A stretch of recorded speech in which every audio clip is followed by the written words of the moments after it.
Merhaba arkadaşlar, kanalıma hoş geldiniz. Bugün sizler için güzel bir model hazırlayacağım arkadaşlar. Ben lastiğini hazırladım sizler için. Lastiği için arkadaşlar 45 ilmek atarak başlıyorsunuz. Bu süveter bir model süveter arkadaşlar. Bir yaş grubu için. 45 ilmek attım. Önden ve arka taraftan 3 sıra ters örerek devam ediyorsunuz. Modelimizi ön taraftan kurmaya başlıyoruz arkadaşlar. Kenar ilmeğimi örmeden alıyorum. 10 ilmeğimi ters örüyorum.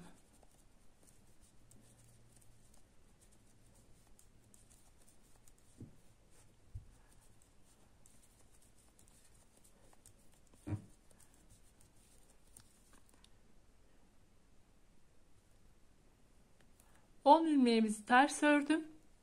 Bir sefer başına dalıyorum arkadaşlar. 3 ilmeğimi düz olarak kesiyorum. Bir sefer başına dalıyorum. Bir tane ters örüyorum. Başına dalıyorum. 3 ilmeğimi düz olarak kesiyorum. Başına dalıyorum. Arasına bir ters ilmeğimiz var. Başına doladım. 3 ilmeğimizi düz olarak kesiyorsunuz. Başına doladım. Bir ters, tekrar başına doluyorum. 3 ilmeğimi düz olarak kesiyorum. 10 ilmeğimiz kalana kadar bu şekilde yapıyoruz arkadaşlar. 3 ilmek kestim, başına doladım. Bir ters ördüm. Tekrar başına dolayarak 3 ilmeğimizi düz olarak kesiyorum. Başına doladım. Bir ters, başına doluyorum. 3 ilmeğimi düz olarak kesiyorum. Başına doluyorum. 10 ilmeğimiz arkadaşlar. Başta yaptığımız gibi sağda sol tarafta da 10 ilmeğimizi ters örüyorsunuz.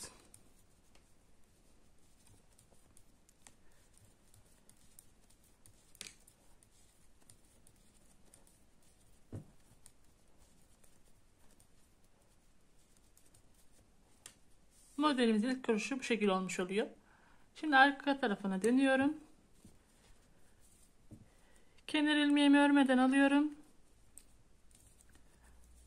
İlmeklerimizi arkadaşlar baştan sona kadar ters örüyorsunuz arka tarafından.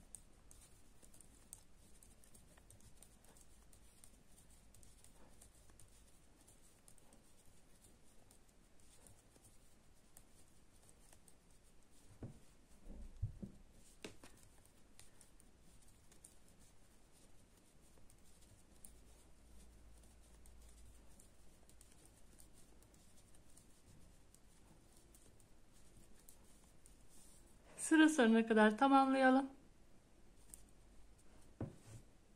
Modelimizin ön yüzüne geldim. Kenar ilmeğimizi örmeden alıyorsunuz. 10 ilmeğimizi ters örüyorsunuz.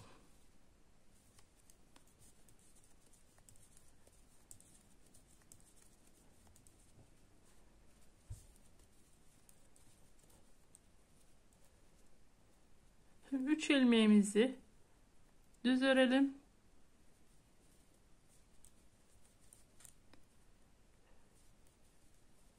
Bir ilmek ters örüyorsunuz.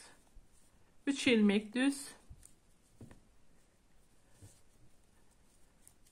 Bir ilmek ters. 3 ilmek düz. Bir ilmek ters.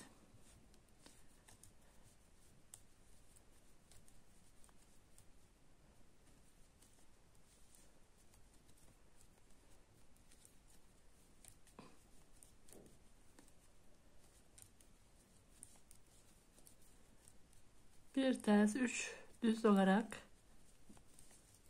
tamamladım arkadaşlar. Kalan 10 ilmeğimizi ters örüyorsunuz.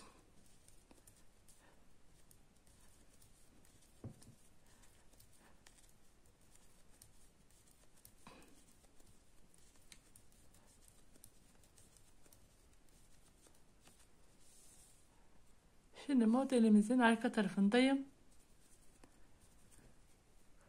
Kenar ilmeğimizi örmeden alıyorsunuz. İlmeklerimizi baştan sona kadar ters örüyorsunuz.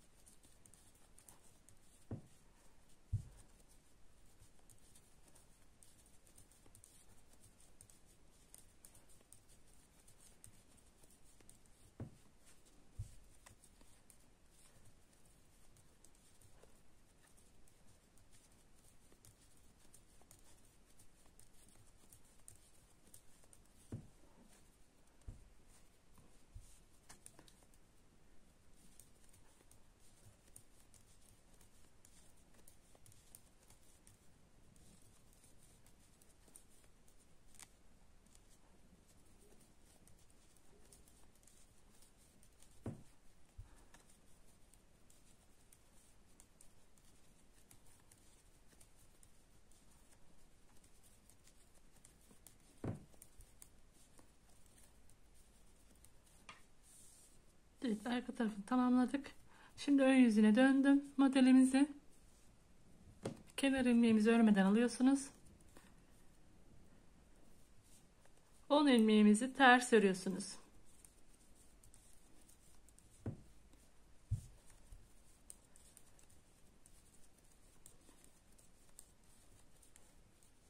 Şimdi 3 tane düz ilmeğimiz var arkadaşlar. Başına dolayarak bu 3 ilmeğimizi düz olarak kesiyorsunuz. Başına doluyorum. Aralarında birer tane ters ilmeğimiz var. Bir ters, başına doluyorum. 3 ilmeğimizi düz olarak kesiyorsunuz. Başına doladım. Bir ters, başına doladım. 3 düz ilmeğimizi düz olarak keselim. Tekrar başına doluyorsunuz. Bir ters, başına doladım. 3 ilmeğimi düz olarak kesiyorum.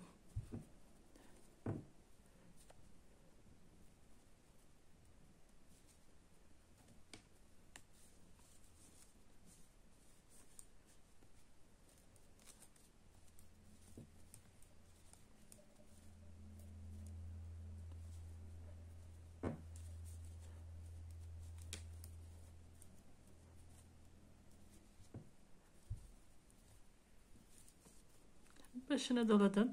Kalan 10 ilmeğimi ters örüyorum. Modelimiz çıkmaya başladı.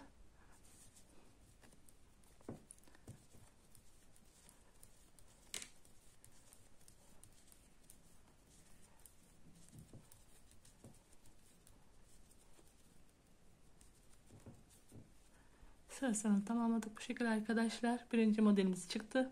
Şimdi arka tarafına dönüyoruz. Kenar ilmeğimizi örmeden alıyorsunuz. İlmeklerimizi baştan sona kadar ters örüyorsunuz.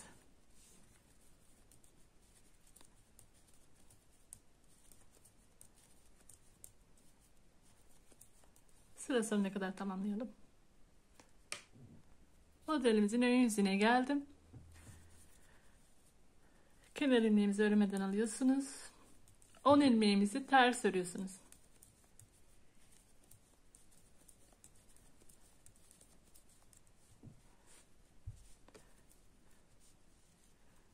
Üç tane düz örüyorsunuz bu sırada. 3 düz, 1 ters. 3 düz,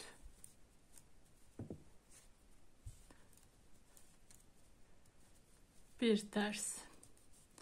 3 düz, 1 ters. 3 düz,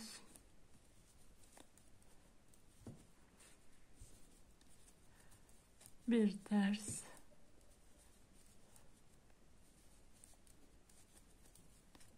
Haroşaya kadar arkadaşlar bu şekilde yapıyorsunuz. 3 düz, 1 ters. Kalan şimdi 10 ilmeğimizi ters örüyorsunuz. Evet arkadaşlar, sıra sonuna kadar tamamladım. Şöyle modelimizi göstereyim. Şöyle bu şekilde duruyor arkadaşlar. Yaka kısmından başlanıyor. Etek kısmına kadar arkadaşlar. Lastiğine de 10 sıra ters örerek bitiriyorsunuz. Arkası için de arkadaşlar aynı şekilde 45 ilmek atarak başlıyorsunuz. Koltuk kısmına geldiğinizde ilmeklerimizi 10'ar ilmek fazla ilmek atarak düğmeli bir şekilde süveter modelimiz oluyor. Kol kısmına kadar arkadaşlar 10 horeşe devam ediyorsunuz. Koltuk altından kısmından sonra 20 horeşe olarak devam ediyorsunuz. Her iki tarafında da 10'ar tane ilmek arttırarak yapıyorsunuz. Beni izlediğiniz için hepinize teşekkür ederim. Bir dahaki videomda görüşmek üzere. Hoşçakalın.